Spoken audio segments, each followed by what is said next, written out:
All right, so State of Platform Engineering Report 2024. We just published it, I think, like 3-4 weeks ago now, and already like thousands of downloads actually. So it's really cool to see. It's now, in case you're wondering, like, what is it, right? We've actually been running it now for 3 years. So we had State of Platform Engineering 22, 23, and 24. The first two actually were hosted on Humanitech. So they were Humanitech reports. We have now moved everything over to the platform engineering community. So it's been donated to the community, which is great. So Humanitech is just one of the sponsors now. Gitpod is another sponsor, and probably is going to be more coming. And this is really great because it's growing and we're getting contribution as well from more and more people in the community, from the sponsors as well, on some vendor content. And so it's really cool to see. Just for reference, I think we're the last State of Platform Engineering report, the 23 one, was downloaded like 30,000 times. So a lot of people reading it, and hopefully some of you in the audience as well. And so volume 3 is really about 2024, looking back, and we specifically focus, or there's a lot of stuff in there. So please go download it if you want the full spiel. Here I'm going to focus on a few highlights and a few kind of like, high notes and interesting insights. By the way, if you have any questions throughout, I think Liv, you'll probably be monitoring the chat, right? Or you guys can also drop them in the Q&A. That's even easier for us to manage because then we can see, people can upvote you and so on. But either way, just post the stuff in there, and I'm happy to kind of like address as we go. Otherwise, I'll just do my thing for probably like 20-30 minutes. And it's not a long one, this one, but there's some few nuggets that are really cool, I think. And then we can just open it up for Q&A at the end. So whichever way we are going to take this. But so what did we cover in the report, and what are some of the things that I want to highlight? Salary and AI, everybody cares about AI these days. Everybody cares about salaries since forever. So both of those things are covered in there. One of the most sort of salient infographics from already last year was the kind of platform engineering versus DevOps salaries. So we have an update on that one, and also on the AI usage. We're then going to look at tooling. So this is a new section actually of the report, which is really cool. Some kind of like usual suspects and some maybe like surprising things in there. So we're going to cover that too, and then general maturity. This is not meant as the maturity model that CNCF, the Tag App Delivery Group, released there, although the questions are inspired from that. So definitely going to give them credit for that. But we're looking also at some like a bit of a broader scope of platform engineering maturity. So a few interesting points in there too. And in general, we for this we spoke to 281 platform teams about the tooling and maturity stuff, and then we actually surveyed almost 500 DevOps and platform engineers about the salary stuff. So if you guys are curious about where all the data come from.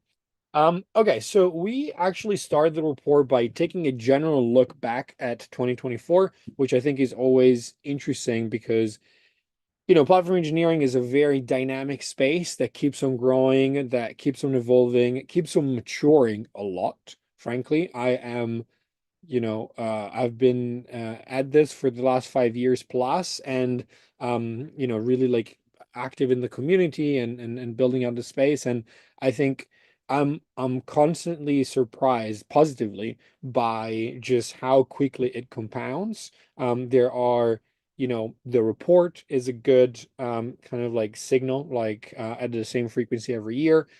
Cube cons and platform cons are good signals. I've been going to KubeCon now for like 6 years, 7 years, every twice a year, and every 6 months you just see the quality of the conversation, the level of the conversation really compounding.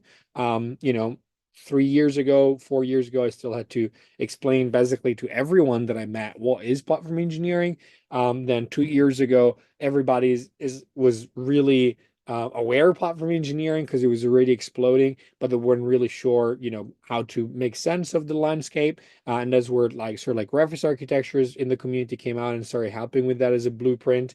Then you know, last year everybody was very aware of the tooling, and everybody was talking about portals, for example, and kind of, hey, let's start building our platforms from the front end. Then this year, you know, they matured even more and figured out, well, actually, you know, the portal is nice, is a great UI, but you really need some sort of like API layer underneath that to really build out a real platform. A portal is not a platform, right? All those conversations. So it's very, very interesting to see, you know, get a sample of how the community, how the broader space and the market and the industry has been really, really developing. And you know, a good example of that, as I mentioned, is also Platform Con. You can see in 2022 we had 100 talk submissions when we first had the first event. That 5x last year, and then this year we had over 800. The views completely exploded. We had 100,000 views just in the first 2 weeks of the event this year. And you know, all the other things like YouTube, Slack, and like Liv was mentioning, if you are not part of Slack, already joined there. It's actually already, I think, like over 24,000 at this point, 25,000 people in there. It's really the heart of the communities where a lot of the action takes place, where people are sharing their war stories, their challenges. Other people respond with best practices, what worked for them. So definitely would recommend there. But in general, you can see this compounding in throughout the community. Again, Platform Con, we already talked about this perfect example, you know, 100,000 views, 35,000 people registered, and expecting those numbers to keep growing into 2025. And if you haven't signed up for Platform Con, by the way, you know, the all the virtual week is free. So, you know, go do that right now, or after the talk. And but it's not just the community, right? There's very established players, analysts like Forrester, Gartner, and others, ThoughtWorks, that have really been paying a lot of attention, and increasingly so, to platform engineering as a trend. It's very, very interesting because they first added it, Gartner in this case, they first added platform engineering to the general software engineering hype cycle back in 2022. So they were pretty early, I think, among, you know, analysts and others in recognizing this the trend as a real thing. You can see then moving up right here in 2023. So like much more hyped. And then what do you know? In 2024, we actually, you know, platform engineering actually gets its own hype cycle, right? Where you can see at the peak intern developer platforms, and portals down there and a bunch of other things, right? So super interesting. What's even more interesting, I think, is a subset of platform engineering, which is infrastructure platform engineering. And we've talked a lot in the community and other webinars about how you know, the difference between DevOps platform engineering, infrastructure platform engineering. We speak about all these things in the course a lot, by the way, if you're curious.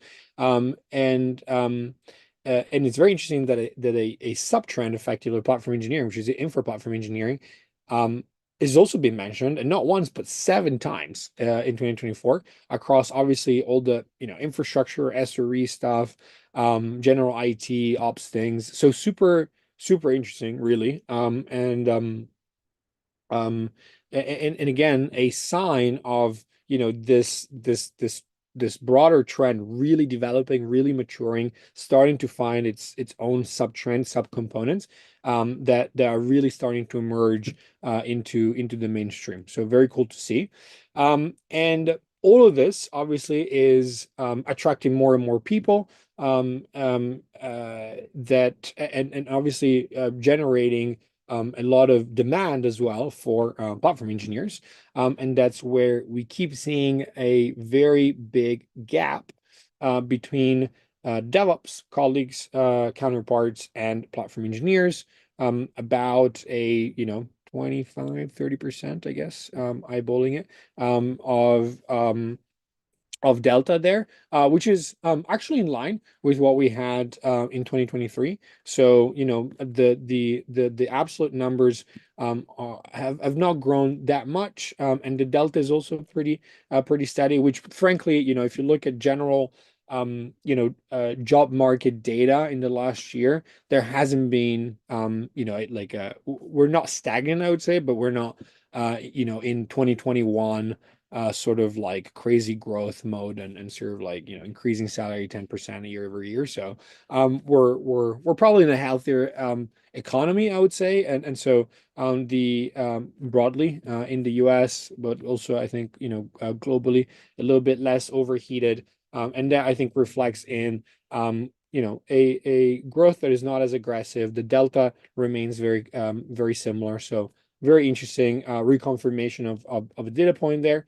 Um, and now I want to look at the tools, right? I gave you the salary stuff, but I'm also going to give you the AI stuff. So we uh, you know, get all the juicy stuff up front. No, I'm kidding. There's actually some really interesting nitty-gritty stuff in that I want to cover. But this is more the kind of the headlines.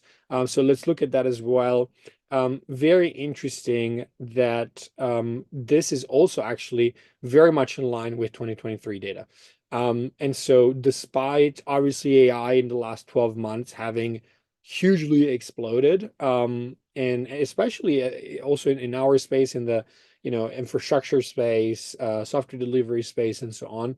I'm seeing a lot of tools of friends, people that I know that have actually pivoted from general DevOps platform engineering to AI and platform engineering, or AI enabled platform engineering, or infrastructure management, and so on. So there's definitely a shift that's happening. However, that's not reflected yet in the way people work, which I think is understandable. I'm very curious to see. As I think there's probably like I think it's fair to say there's probably like a 12 to 24 months lag. So very interested to see next year's results on the AI bit. But in general here, we had a mild increase, in the yes a little bit and yes a lot. I think like a couple percentage point for both. But in general, very much in line. So interesting to see, despite all the hype, despite all the talk, and again, pivots, a lot of new tooling that's coming up. I think it hasn't been brought into uh teams workflows yet. So that's the AI stuff. Looking at not AI tooling, where are we? So and I'm gonna go following the reference architectures, or if you go on platformengineering.org / platform tooling, you'll see the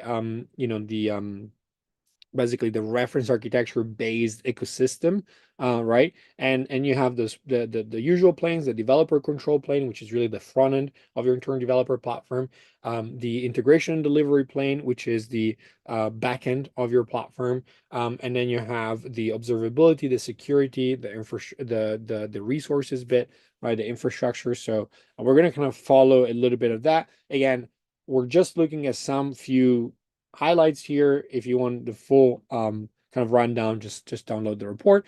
And so here, no big surprises. GitHub is the leader in terms of version control system. Also, no big surprise in terms of infrastructure as code. Although I do need to caveat this with the audience here is really mostly platform engineers, right? As we said, platform teams that have taken the survey. So that when we say infrastructure as code, why is Ansible not there, for example, or AWS CloudFormation?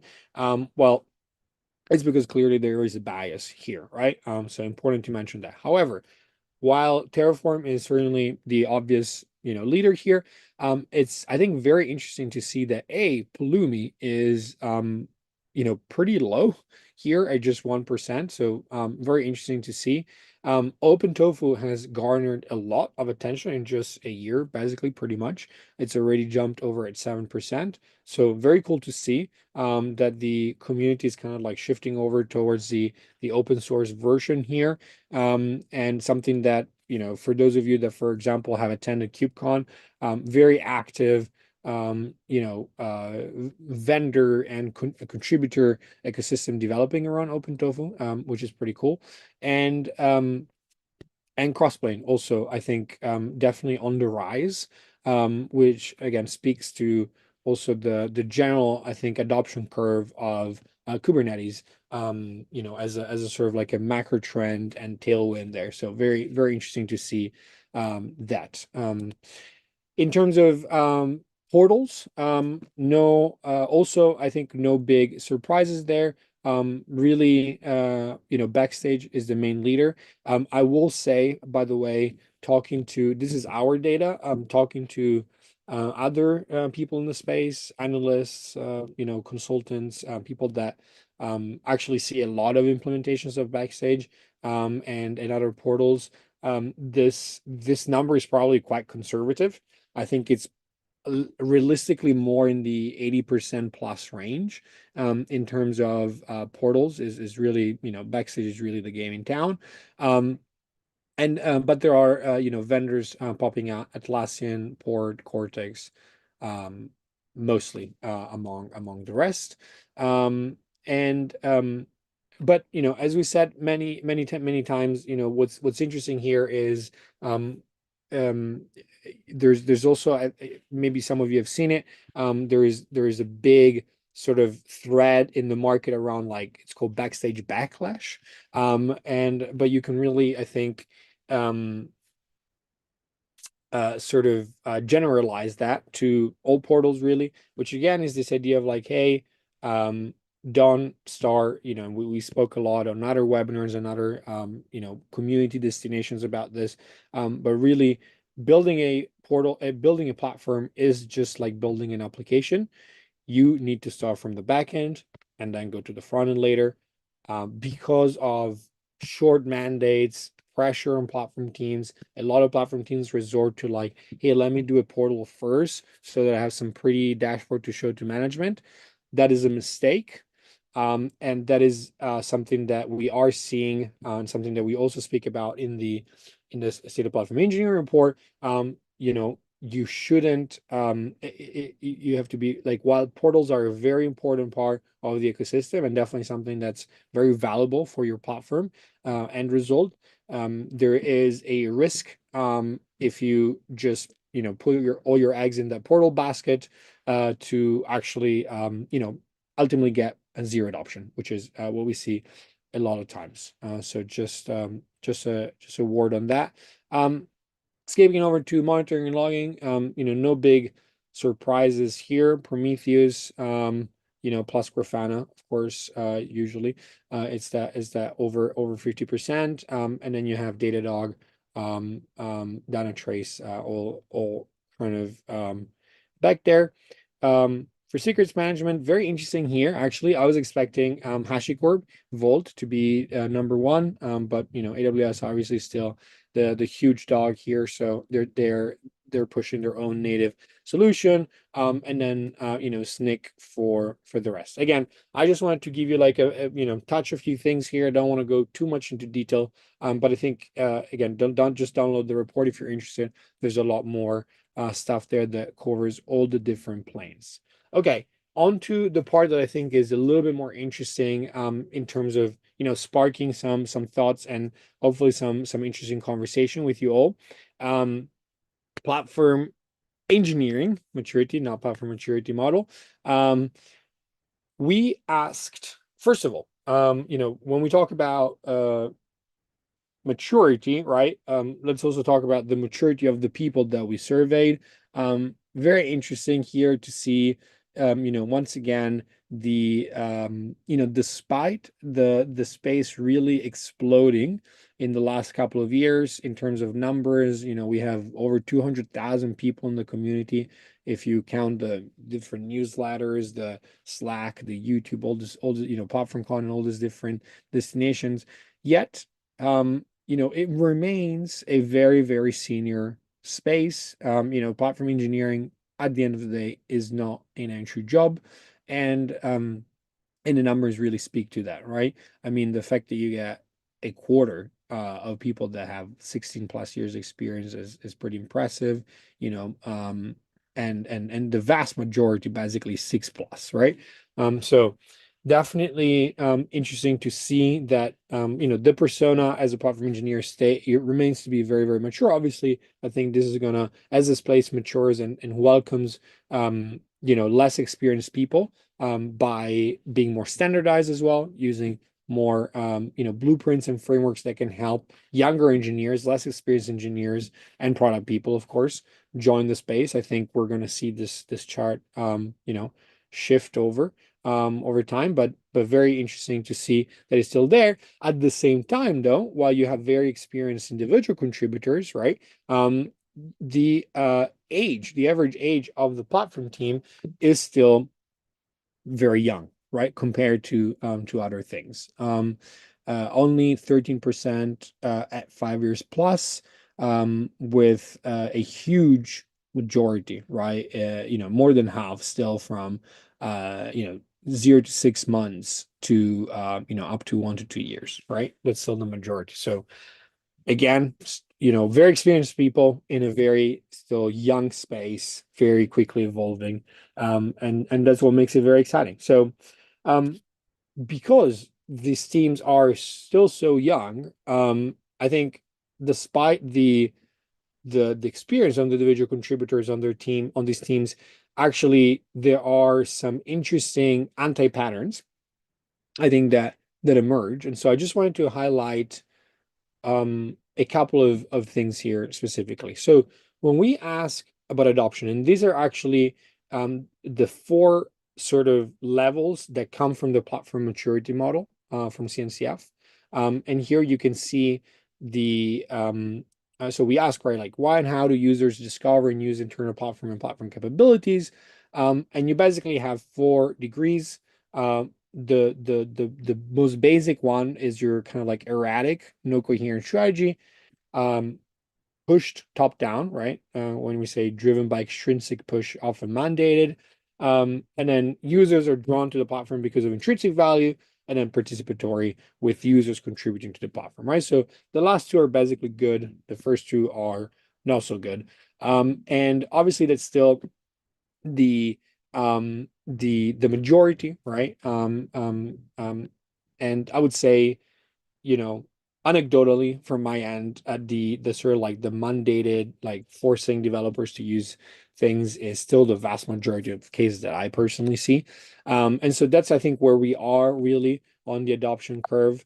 And I think what's interesting then is asking people, okay, which metrics do you measure to prove success? And here I think is a big issue in our space, which is we don't measure, right? Or if we do measure, we measure with Dora, which frankly is way too lagging of an indicator for these things. Um, time to market. Time to market is good because it is definitely lagging, but I think it shows that the platform engineering initiative is playing into ultimately the top line, bottom line, the broader kind of really impacting positively the entire company, which is ultimately really what you want to see and what you need to go and sell your platform engineering initiative to internal stakeholders, especially executives, right? So very interesting, I think, to see that the vast majority of people basically still either don't measure or I mean, also, let's be honest, when people say, we measure Dora metrics, I've seen a lot of cases where that's actually not really that true. They say they do, but they don't really. So, and I really think this is a big, big thing that's holding us back in the space, is this idea of like, hey, yeah, let's start with the platform engineering initiative is great. It's a trend. It's hot. Let's go. It's going to make, our life better. But let's not bother measuring a baseline first, nor measure later, right? And so you end up in this huge conundrum where it's like, okay, what was the impact of this platform engineering initiative in which we invested, months and millions and a lot of people, or whatever the scale. Well, we don't know. We don't know because we haven't invested the time, right? Instead of like jumping in right away, which is the easy thing to do, frankly. It's more boring, if you will, when you kick off your platform engineering initiative to say, well, let's actually measure where we're at, right? Which is, um, can be time consuming, can be, annoying to some extent, like running surveys, asking people. It shouldn't be, right? Because actually the way you need to build your platform is with the platform as a product approach, product management mindset first, which means actually you really want to go and listen to your users, figure things out, and so on. And so measuring should be like a very active part of building a platform. Yet so many platform teams today in the space don't do that, and I think that's a big, big issue. What's also interesting is when you then say to what extent have metrics improved since your organization introduced platform engineering, 26% says I don't know. Very, very few say worsened, and then no noticeable change, slightly improved, or significantly improved. Okay, cool. All right. We see like a majority of improvements. That's nice. But if you squint for a second, you'll see there is a pretty interesting delta there, which is, there basically 44% says we don't measure it. And then when you ask them a few questions later, how have to which extent metrics improved your organization? Only 26% say we don't know. Right. And so actually there's some percentage there of people that basically said, probably they didn't say working because it's a very low percentage. So probably some people that say, oh, well, it's somewhat it improved, right? Slightly, significantly, maybe no change, but right. And so again, I think there is a like a big disconnect here, right? That uh, again, we're not thinking enough, I think, as a space about not just measuring at the beginning, right? And at the end, but also just again, you just don't have a baseline here, right? And I think this is a huge, huge problem because in my experience, one of maybe the number one killer of platform engineering initiatives is the lack of momentum, right? Is the fact that like platform engineering is a big org transformation. It touches a lot of different parts of your stack, if not all of them. It touches many stakeholders in your org, if not all of them. And if and so you can go out and go sell your platform story, and it sounds great, and platform engineering, and bang, bang, bang, we're going to enable developer self-service and do all these fantastic things. And you pitch it to person A and B and C, and by the time you get to person Z, which is the third stakeholder group or whatever, it's been 6 months and person A completely forgot about you. And this happens over and over and over again, and it's really hard to keep that momentum going when it comes to your platform engineering initiative. And what really, really helps for that is following established frameworks. And those frameworks rely on measurements, right? And following metrics, because you want to keep saying, hey, look, here's metric A, right? We looked at metric A.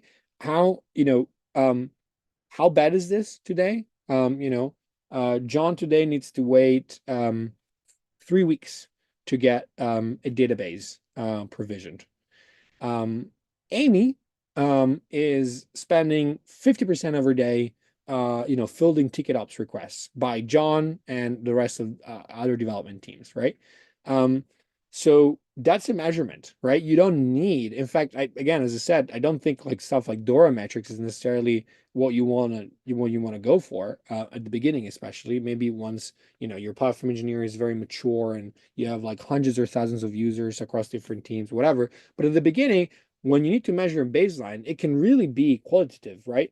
It can really be like, okay, well, John has this issue, Amy has this issue. what are we going to do about it? And then show, well, look, after we ran a first minimum viable platform, and again, we haven't rolled out this gigantic platform with, that's all encompassing. No, we just rolled out a very simple minimum viable platform with the first set of test applications, that developers can start playing with and so on. And what do you know? You already see that, well, look, John can now self-serve stuff on his applications in minutes instead of waiting for 3 weeks. And Amy now doesn't have to field John's ticket ops requests all day, right? So now all of a sudden, like, 20-30% of her days freed up. Fantastic. That's already how you can go back after weeks or months, not after years, to these different stakeholder groups and say, look, we have already improved this much. That's how you get continuous buy-in, and you keep growing from there, right? So this is why measurement is such a key part of how we how all these things are connected and how we drive platform engineering forward, right? So are we doomed? No, we're not. The point is that the communities, in the space, I think, have matured, as I was saying at the beginning, a lot in the last few years, and really all these frameworks, whether for measurement or really especially stuff like the minimum viable platform framework, platform engineering blueprints like the reference architectures.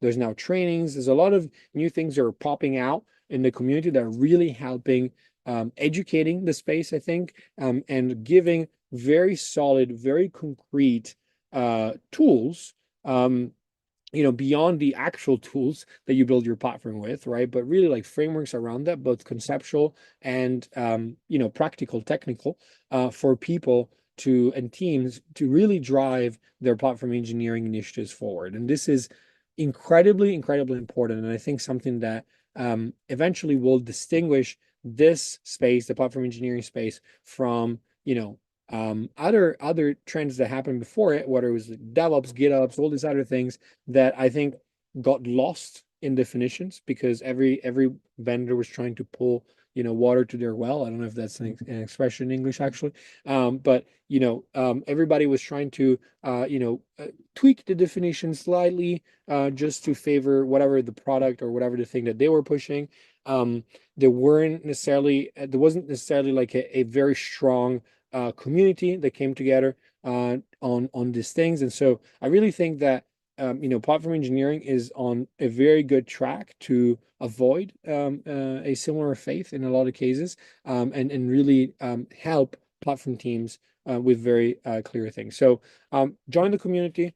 We have platform con is coming up. There's meetups, events like this one every week. There's newsletter, lots of fun stuff, the Slack, a lot of different things.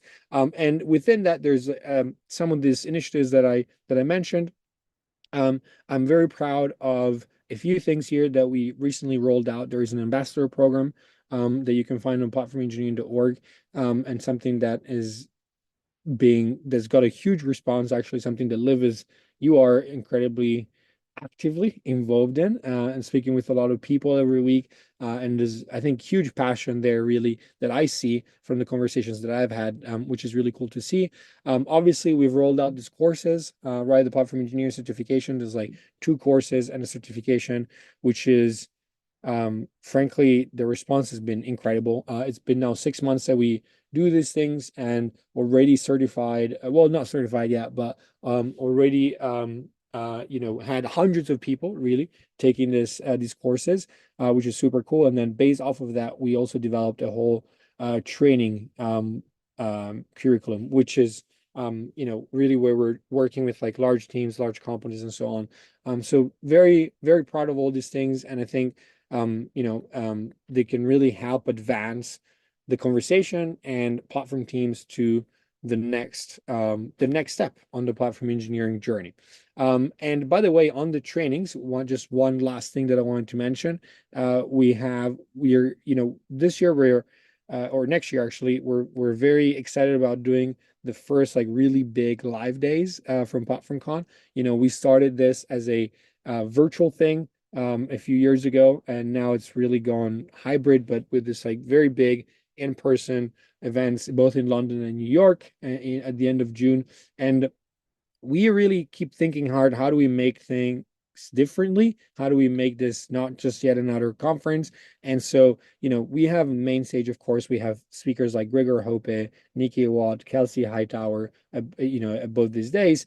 We have hands-on workshops. But one thing that we wanted to bring in from all the things that we have learned in the last 6 months plus, with all the courses and certifications and trainings, is actually live trainings. And so that's also what we're going to do. We're going to have a live training track at both of these days. And I'm really looking forward to kind of like really like getting into it live in person with whoever of you will join us. So we have the both the live day in London and New York City. So come join us there. I think there's in general lots of stuff in the community they're interesting that hopefully can help with all these things, and happy to chat about any of the above with any of you. So I've seen there's like a few things going off in the chat, but Liv, what do we got? And thank you, everybody. I don't have a thank you slide now that I'm going to the next one. There's none, so I'm gonna say it. Okay. And let's get some questions. Yes, guys, this is your chance to ask questions. So please pop them in there. Oh, okay. It is really exciting to see platform engineering is growing over past few years. I have just started to build my IDP in my home lab. I would like to get any recommendations. What should I try next if I already have a backstage installed in my Minikube Kubernetes cluster? Could you provide any guides? What sources should I use and what should I not use or not do? Wait, let me how do I open the chat here? Um so who is this again? Sorry, Liv? It's in the Q&A. I can't see it. You see it, right? I know, Yeah. I can see. Okay. Okay. Well, so anyways, so is this just for you for your own I would just be I just have a follow up on that. Like, is this because let's take a step back. Platform engineering is a multiplayer thing, right? Like, if you're doing it to play around, then I can tell you many different things that you can do and play around with. In general, for a backend, though, you really have two options: a pipeline-based backend or a graph-based backend. Pipeline-based, you can think about your kind of like CI/CD sort of pipelines repurposed for this, which are okay for very simple use cases. So again, if you're just one person using it, or very small team, it usually is fine. At the end of the day, CI/CD setups are designed as a start-stop system, right? And so they are okay if you wanna, if you have like very simple logic basically to handle. But if you starting to have, many teams, many tools, many requests by developers, you really need to build pretty advanced business logic into these platforms, and that's where graph-based backends are actually designed for this, are actually platform engineering sort of solutions for these things, and let you build a backend of your platform that's a lot more scalable, and a lot more compliant, right? So very, very sort of like enterprise friendly and all those things. So I recommend looking in those two options, but again, mostly relevant, I think, for sort of team settings. Okay. Another one. What could be the AI impact on platform, both from the use of AI in the platform and platforms for AI? Yes. So this I think is a very interesting question for me that I've been thinking about a lot. I think in general, they're basically, two I see that there's two angles that I see emerging. And they kind of follow, excuse me, the sort of this kind of like two sub trends that I spoke about earlier. So you have this like DevOps platform engineering and infrastructure platform engineering.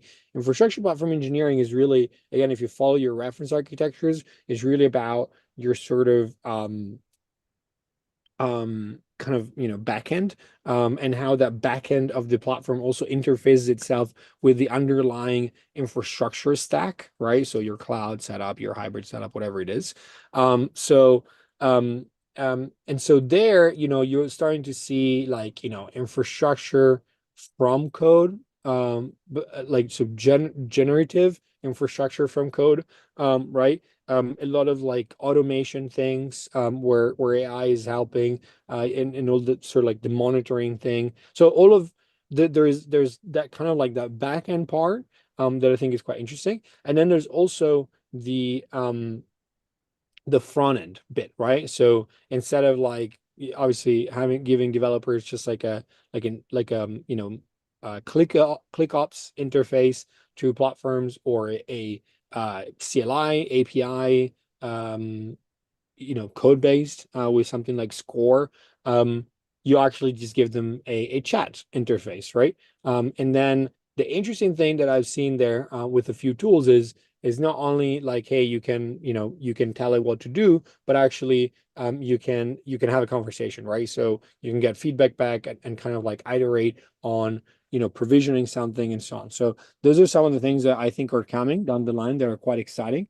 I think because ultimately, um, a lot of I believe a lot of the that's going to be the abstraction layer for a lot of different DevX flows and different experiences. So um, and I think the combination then of those two things, when you kind of like bring together the back end bit and the front end bit, right, is then this like feedback loop, right, that just improves itself. So I think like a good example also, where that basically happens in a manual human driven way, where today, or at least it should in good platform engineering setups, is where you have, you know where basically the platform becomes not only a force that drives automation and standardization, but also a discovery mechanism for what your developers want, right? In terms of like, hey, if you only get, you should always give developers the opportunity to go off path, right? Off your golden path so you design for them.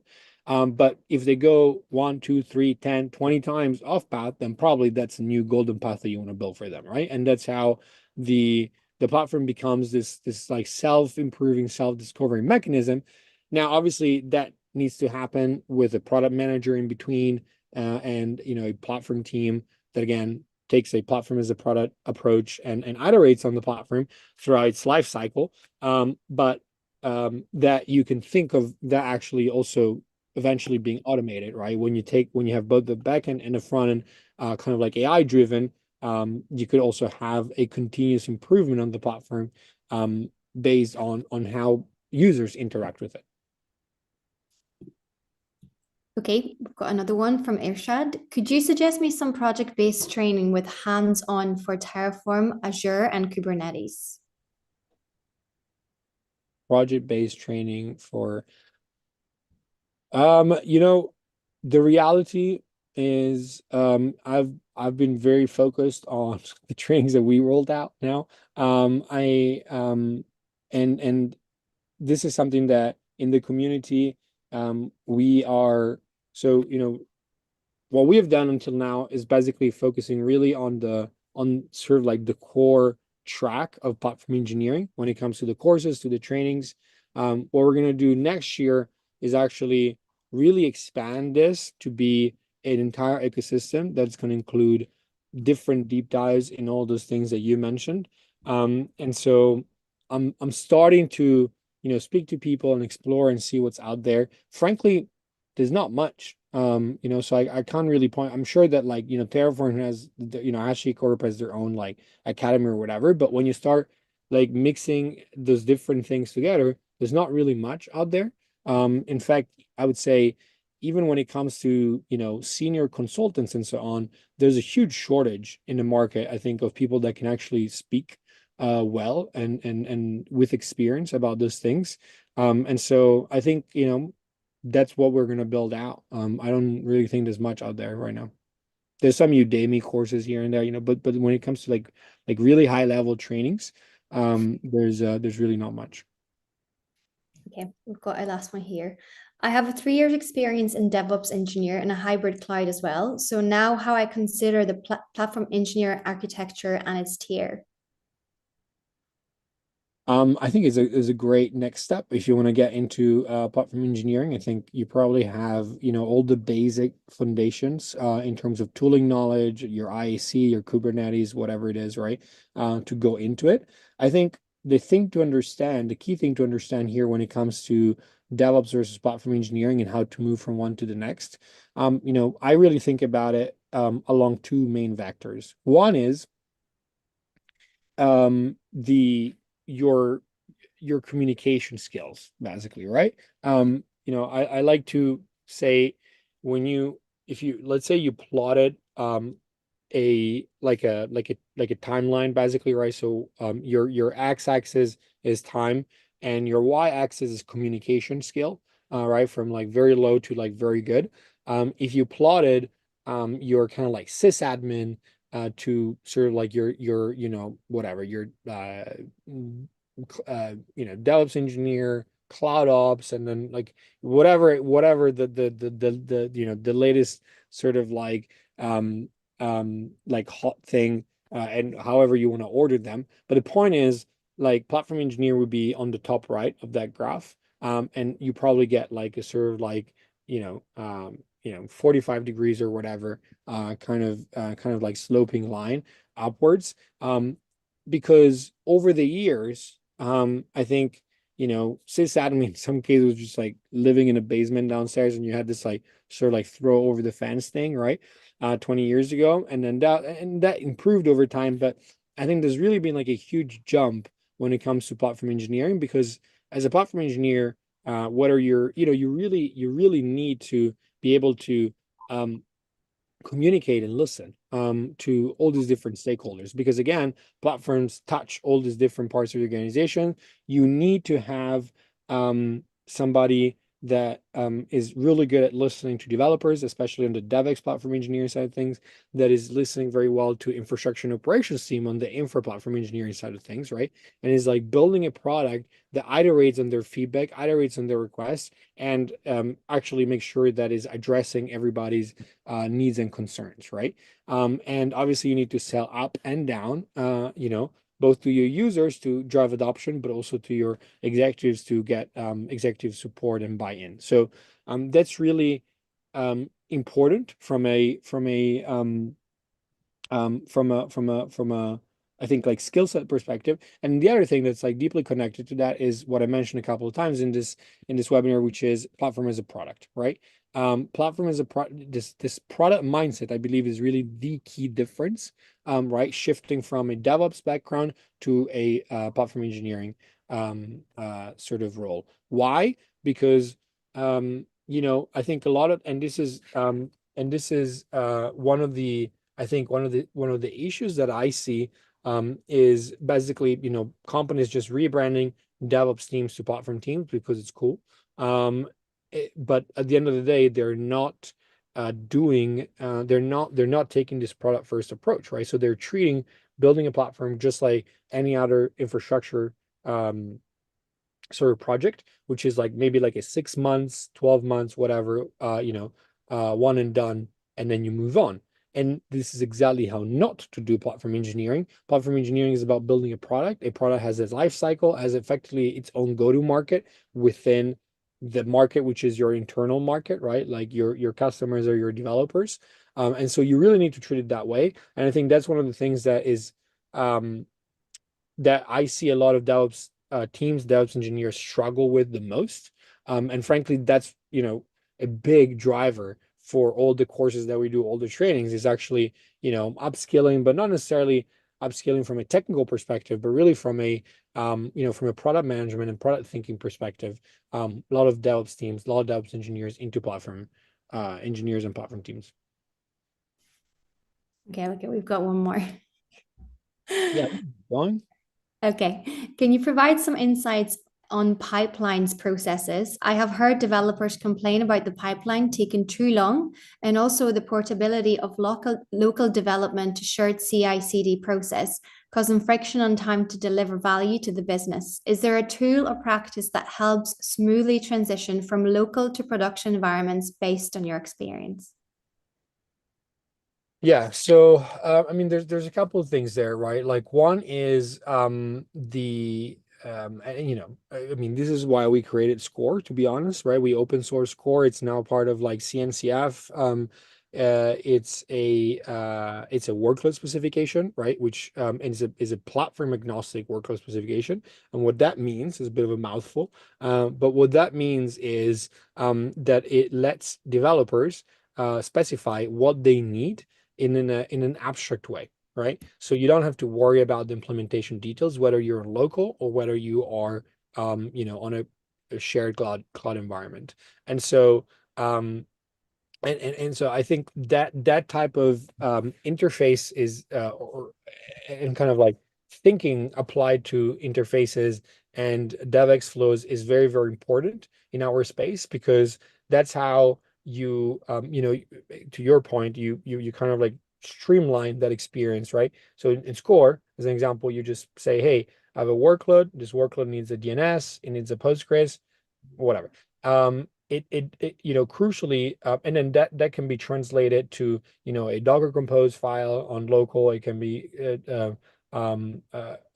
translated to, other implementations, whether like a Helm chart in Kubernetes or like different things, right? And then it can get resolved in the different environments. Now, the other thing that I mentioned earlier, right? Like you also need some sort of orchestrator, some sort of graph-based backend that really goes with that for then large-scale production rollouts and so on.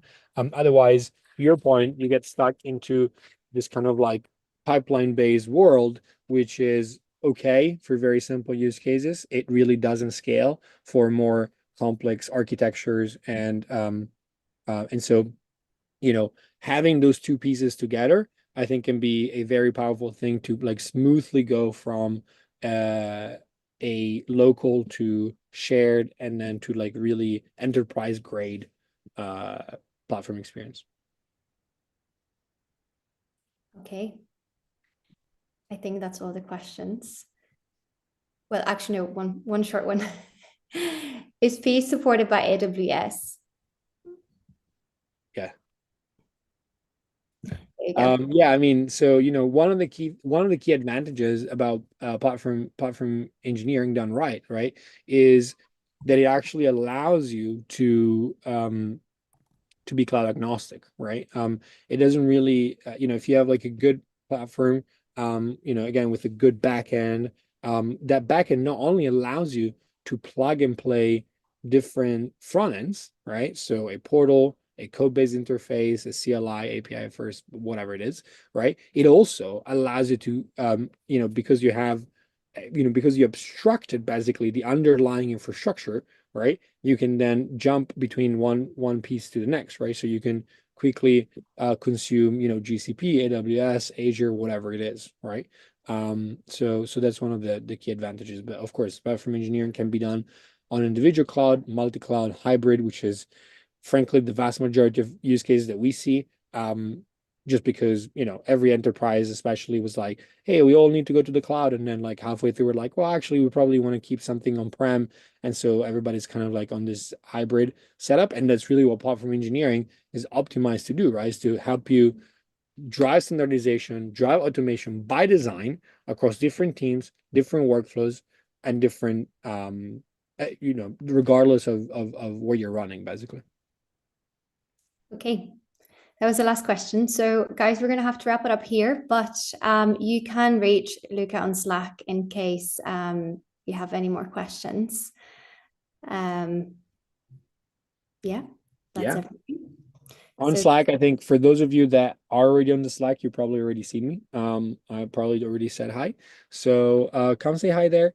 And otherwise, just be active in the community. It's fun. There's a lot of stuff that we're doing. I think that can help you connect with others in the space and advance in your platform engineering journey. So see you over there. And thanks for joining us today. Thanks, Luca. Thanks, Bye. Liv.